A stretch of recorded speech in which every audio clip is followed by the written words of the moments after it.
Hello everyone, this is LRules364 from L Rules the World, and today I have a very special treat for you all. I was very happy to get my hands on this item here. It's very popular this year and has been selling like crazy throughout all the stores. The supermarkets carry them, even grocery stores have these on their shelves this year, and they were very popular. I was lucky enough to get one. So, how I came across this, I was going to Walgreens to buy a pair of gloves, and I didn't find any because, well, they were all for women or children, and my hands are pretty large. So that's not going to work. And I browsed the Christmas aisle because I was thinking that maybe they might have a set of men's gloves there. Still nothing. And I didn't find anything. So a little bit of disappointment, but I found this item. And when I was browsing through the Christmas aisle, I also managed to find a box of candy canes. Yeah, I bet you weren't expecting that, were you? A box of Disney-themed candy canes. Celebrating a whole bunch of years, holiday magic, since 1928. And you get the four flavors up here. Strawberry, grape, orange, and cherry. A very nice assortment. My favorite has to be cherry. I tried them all, as you can see. And, yes, cherry is my favorite. Orange coming in a close second. And grape's pretty good, too. They did a good job with grape.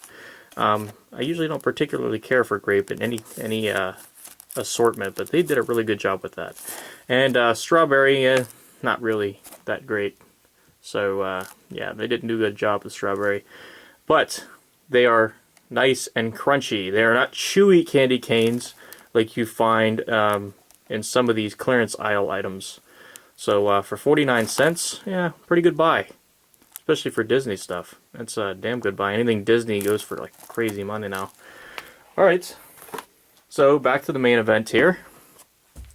This item is new, but it's old at the same time. And you know what? I'm just going to go ahead and pull the cover off of it right now, instead of teasing you all anymore. And here we go. 3, 2, 1. We have an Intellivision flashback game console. Now, these were very popular, like I said before, and I wanted to get the ColecoVision, but the Intellivision is all they had left. And for half off of what they were originally asking, I really couldn't pass it up. And it comes with 60 built-in games in there. So 60 built-in games. It's a collector's edition, which is nice. And you can see some of the samples of games down here. It includes authentically designed controllers. I really hope this time around that they did a better job with the knobs, because the little directional knobs, you know, you push left, right, down. These things sucked. I hated using these. So hopefully they did a better job this time around. We got limited edition overlays, so that's nice. Let's check the side of the box here. Ages 5 and up. Well, I imagine so, unless you like to play kiddie games. I think there's a couple on here. If you don't know what the Intellivision is, it's like the sports brother to the ColecoVision. So the ColecoVision had all those awesome role-playing games and you know, adventure games, space games, stuff like this. This is like the sports cousin to it. So, what else we got on here? We have a sad onion. Thank you, Ashens. 0 to 3. And don't throw it away. And packaging must be retained since it contains important information. And then it says recycle the cardboard box when you're done with it. So, environmentally friendly. And it's made by AT Games, the same company that has made my Atari flashback console, excuse me. I have that upstairs as well. Very fun to play, by the way. It's a 2014 copyright, so this is fairly new. They might have reboxed it from a year before, you never know, but these have been around for a little while now, so I would not be surprised. 2014 was the premier year to get them in stores, though. Let's turn it over and look at all the games. We have quite a bit of them here. As I said, it's the sports brother to the ColecoVision, and let's go through some of the sports games we got here. Body Slam Pro Wrestling.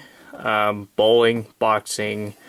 Then we have Chip Shot Super Pro Golf, I don't know if you consider horse racing like a sport or more of a gambling item. It's kind of in the middle there. Then we have where's it? Slam Dunk Basketball, Slap Shot, Super Pro Hockey, Soccer, Super Pro Decathlon. I don't even know what the hell you would do in that. Just jump over hurdles and shit. Super Pro Football, Super Pro Volleyball, Tennis, and World Championship Baseball. And it's going to just be a bunch of stick figures throwing a square around the field. I can see it now. A lot of different other games here too. Armor Battle, Astro Smash, Auto Racing. There's a lot of gambling games on here. Las Vegas, Poker and Blackjack, Las Vegas Roulette, and Checkers and Chess is like a board game. Which, if you're going to play checkers and chess, unless you got somebody else to play with, this is nice, but most of the time, if you're playing checkers or chess, you got to have someone to play with. Otherwise, it gets really boring very quickly. Frog Bog, Hover Force, other notable ones is Snafu. This is like Tron Light Cycles, a really cool game if you have not played it. Space Armada, Space Battle, Space Hawk, lots and lots of space. That's probably the easiest to code for, so I'm not really surprised. Let's see, at the bottom of the box here, we have Intellivoice games. Now this is a rare feat here. This was a separate module sold for the Intellivision only, that you plugged into the Intellivision and you could get voices with your games. We don't think anything of it now, but for the time, it was revolutionary. We have B-17 Bomber, Bomb Squad, and Space Spartans, which I'm very interested in playing. We also have unreleased games here, so we have 6 of them. We got Blowout, Breakout, which is essentially just Breakout, except it's a bootleg version for the ColecoVision and Intellivision. We have Deep Pockets, which is a pool game. Hard Hat, Space Cadet, and Takeover. I'm guessing that's a little bit like, what was that game? I used to play it all the time. It was like a conquest game. Why am I having trouble thinking of that? It was very popular. It's on the tip of my tongue, but I can't think of it. Oh, well, I'll think of it later on. So, we have the back of the box reviewed, and I think it's time to dive into the main console itself. So, here we go. Let's remove this sticker on the bottom here. It's actually removed itself. And open the box here and see what awaits us inside. Ah, yes. Nice. Good packaging here, guys. I would have preferred a little bit of bubble wrap in between everything just to give it some extra padding or protection. But this will do just fine. We have a manual here. Intellivision Flashback AT Games. This says it on the outside box. It'll give you the instructions how to plug it in, which is pretty idiot-proof. Then it'll give you these overlays. Now, I found out that they don't give you all the overlays for every game. You have to purchase them separately in order to get them all. And I think that's bullshit.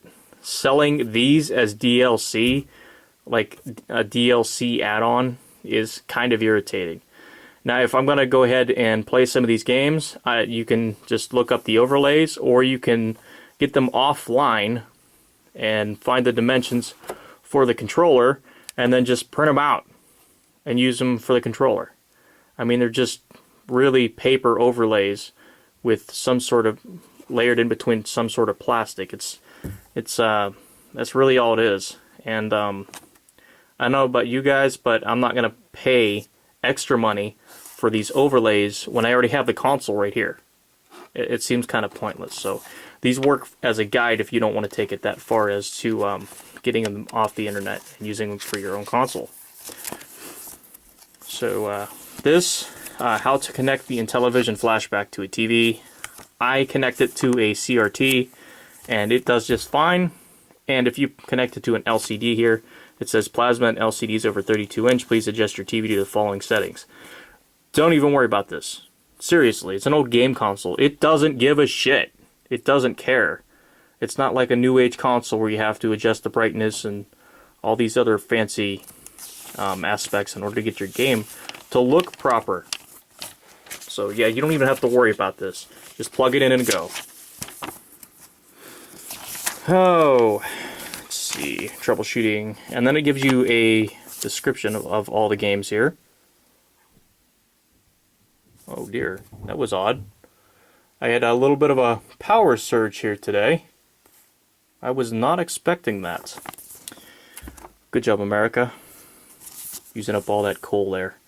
We have B-17 Bomber. So it's basically a game where you bomb areas that you're told to bomb.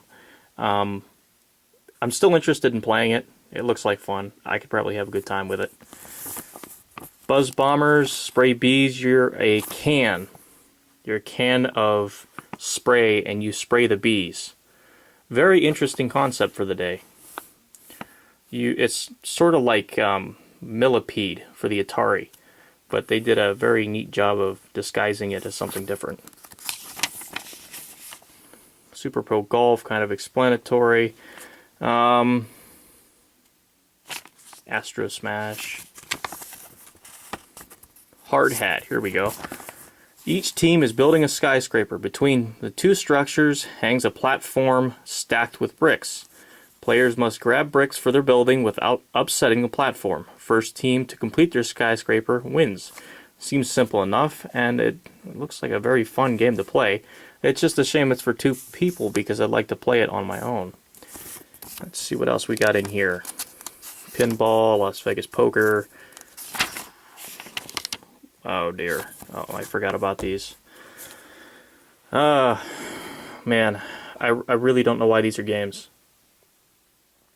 These are terrible games. We have Learning Fun 1 and Learning Fun 2. Now listen to the description before you dismiss them, because it's actually pretty hilarious. Control a gorilla strolling along the banks of a river and through the river itself. As you go along your merry way, various animals will block your path. In order to advance, you must solve a math problem. A fucking math problem to get your gorilla farther up the river. It's a fucking gorilla. It can just walk through that shit. Seriously, why do I gotta solve a math problem for it to get farther along the river? You know, fuck the animals. They could just beat the shit out of it and move it along.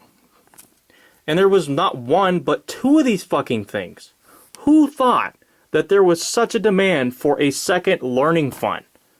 That there was just such an audience for this game, that everybody loved it, that they had to make another one. It's so stupid. So stupid. And there's not only these two, but there's Math Fun too. Two players race their clever gorillas along the riverbank, ducking past obstructing animals. It's the same thing, but for two people. Very, very stupid concept. I don't know anybody that would play it, and I know I will not be playing it. I will be skipping these two. Or three. All three of them. Terrible games. Let's see here. Shark. Here's a good one. Terror reigns under the ocean surface. It's a heavy traffic of sharks, nasty fish, seahorses, crabs, lobsters, and jellyfish. Well, there's a lot of assholes under the sea. Under your control, a small fish will begin scoring points by quickly gulping up smaller fish and nibbling at a black shark's tail. So what you do is you just eat smaller fish until you become a big fish and you can eat the shark. That's just about the whole game. Though it is a little bit more challenging than it seems. I've played it on a PC emulator before. I was curious. I seen it being played on YouTube. And I'm like, you know what? I'll give it a shot. Why not? Let's see. What else we got in here? Anything cool? Thin Ice is pretty neat. You control Duncan, which I'm guessing a penguin because that's what it looks like on the cover, by pressing the hand controller disc. Skate around the other penguins, dunking them in the pond. Avoid or dunk the seal and polar bears. Gobble shrimp cocktails for extra speed. Shrimp cocktails. If you've never seen one of those, it's a bunch of shrimp in a martini glass, and they got the cups of sauce in the middle there. You just take some shrimp out and you dunk it in there. There's no way this is actually a thing. It's probably just a big shrimp. That's about all it should be. I mean, it's an Intellivision, man. I shouldn't expect that much out of it. Then you take the Zamboni ice resurfacer out for a spin to fix up the pond once you're done wrecking everybody's day. Cool. And then there's Vectron World Fun. Oh, Word Fun, excuse me. Another wonderful game. And baseball. But that's a quick look at the manual there. Let's take a look at our main console units. I just picked this up and it's like nothing. It's super duper light. It's very, very light, in fact. One of the lightest consoles I've held from the Flashback series. Wow. Very nice build quality. The plastics that are used are of very high grade. And I appreciate the wood grain sticker here. That's a flashback to days before my time. Then we have the reset and power buttons. A very nice job with the buttons, by the way. They feel very nice. Not bad at all. They're not spongy or they don't click hard like some of the other ones do. So yeah, nice on those. And you got the silver or the gold sticker on the top here, and same with the bottom here. But this one seems to be taking a beating. The little LED around here, it just seems to have come up from the piece of plastic. Nothing a little super glue can't fix, but still minus points for quality. Gotta watch that, guys. Let's see who the manufacturer was. I don't know if you guys can see this at home, but here we go. I'm going to try and pronounce this as best as I can. Dick Krowick Cat, Shenzhen Electronic Company Limited. There's the batch code, so that's when it was made. And then it'll tell you which floor it was made on, and which building it was made in, and what floor and what building it was made in. And yeah, you know, you get the point. It was made in China somewhere. So here's the AV cord on the back here. Just the standard video and then audio. There is no red cable. It's just very basic. So we're going to set this unit to the side here for a second. And we'll look at the power adapter. It's your standard power adapter. And we are looking at 5 volts. So again, same one the Atari Flashback uses that I have upstairs. We got in the bottom here. We have overlays and a paper band. So we have buzz bombers, very simple controls, fire and direction at the bottom there. We'll go through more of these in just a second, but I want to show you guys the controllers because these are really nice. Let me take these out here. We have a very high quality controller here. It's a light controller, so it's not very heavy, and you got a nice length of cord here. We have the pin output. It's not the same as the Sega Genesis controller, so I can't plug a Sega Genesis controller in there, which sucks, but at the same time I'm okay with it. The number pad is quite good. The buttons press down as they should. There is no stickiness, it's just straight up push it down and it works. The fire buttons on the side here are made of some very weird rubber. I'm not used to the rubber here, so it's kind of odd for me. And then the center wheel here, let's try it out real quick. Now you're going to notice me go around with it. I'm just used to wheels going around. I do this, but really, in actuality, you're supposed to do this, just like a directional pad. Up, left, right, down.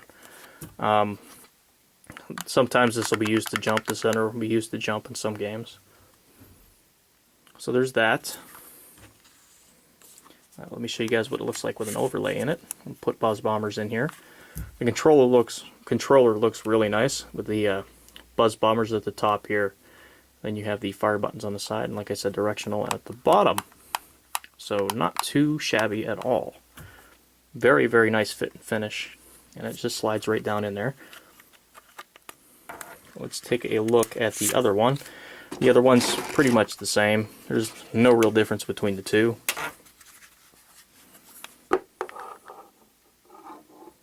Yeah, they're really nice controllers. Let's take a look at some of the overlays we got in here. So you already seen Buzz Bombers. Let's take a look at Utopia. We have Throw Up. We have a bell, first aid kit, a house, some guy doing the Running Man with a stick, a fire hydrant, and a TV with a messed up antenna on it. Nice. Crown of Kings, a bunch of arrows. Looks like Dance Dance Revolution, but I guarantee you, and it's nothing like that. We have pick up, count arrows, and exit. I'm not exactly sure what the count arrows thing is about. Maybe just to see how many arrows you have left to fire. I'm guessing. I have no idea. I've never played it before.